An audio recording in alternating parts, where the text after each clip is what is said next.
Chapter 17. As the days went on, Jess threw herself into studying the Bible and praying. Even though she was dating Chad, the need to discover herself echoed continually at the back of her mind.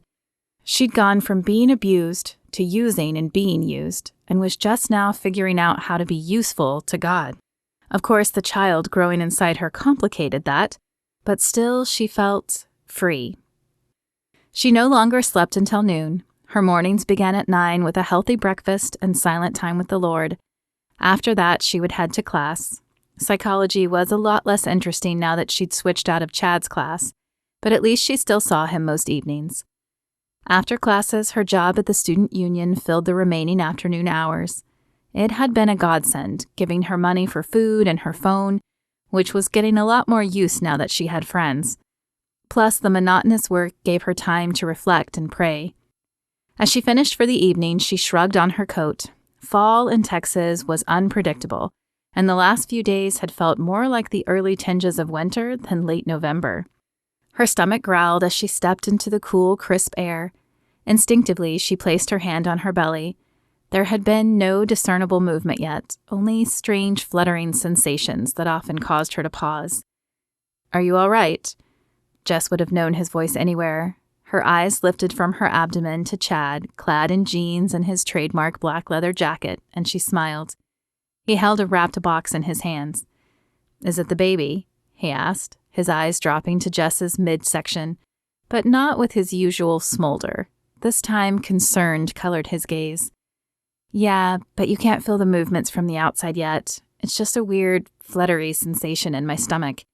It's hard to explain, but it's a little like butterflies flying around in there."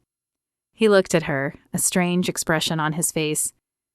He shoved his hands in his pockets and glanced down at the ground before meeting her eyes again.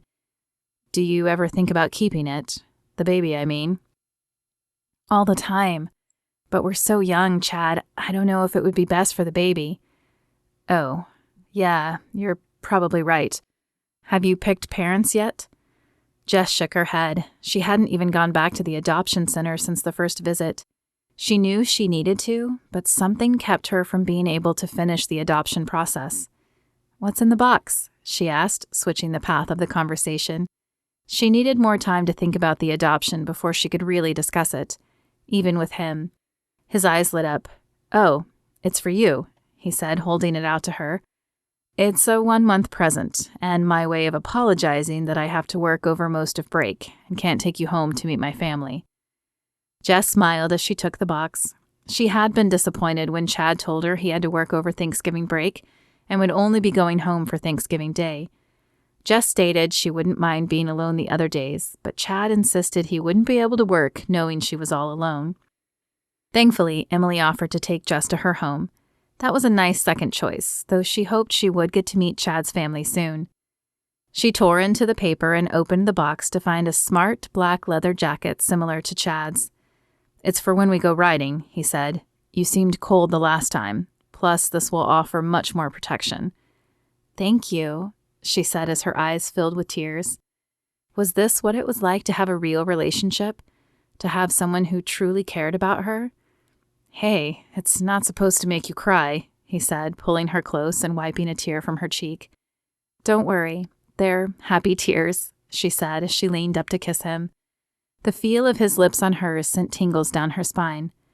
"Oh, good. I was worried there for a second," he said as they parted.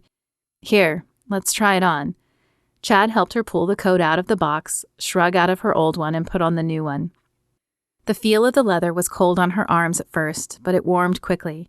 However, when Jess tugged on the zipper, she realized quickly the coat wouldn't fit much longer, not when her belly got much larger. "Well, I guess I'll have to get another one in a few months," he said. "Now let's get you inside. It's getting cold out here." As his arm wrapped around her shoulders, Jess snuggled against his chest, enjoying the warmth and security he provided. Chad smiled as they walked back to Jess's dorm. He was pleased she liked the jacket, and it looked good on her, but they would have to continue this discussion of the adoption. Ever since he had heard the first heartbeat with Jess, his desire to keep the baby had grown. She might not be ready, but he was beginning to think he was. He would have to tread lightly with Jess, though.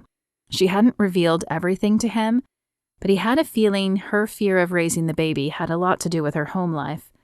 Jess never talked about it, and the one time he had asked her, she had only clammed up and changed the subject, which only solidified his hunch.